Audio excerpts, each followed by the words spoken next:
وہ وقت یاد کرنے کے لائق ہے جب عمران کی بیوی نے کہا کہ اے پروردگار، جو بچہ میرے پیٹ میں ہے میں اس کو تیری نظر کرتی ہوں، اسے دنیا کے کاموں سے آزاد رکھوں گی، تو اسے میری طرف سے قبول فرما، تو سننے والا ہے، جاننے والا ہے۔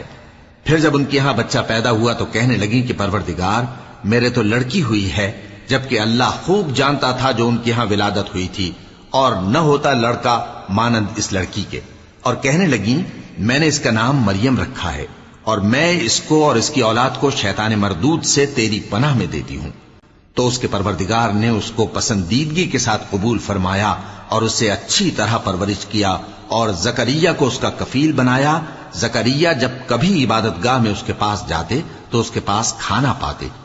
یہ کیفیت دیکھ کر ایک دن مریم سے پوچھنے لگے کہ مریم، یہ کھانا تمہارے پاس کہاں سے آتا ہے؟ وہ بولی کہ اللہ کے ہاں سے آتا ہے، بے شک اللہ جسے چاہتا ہے بے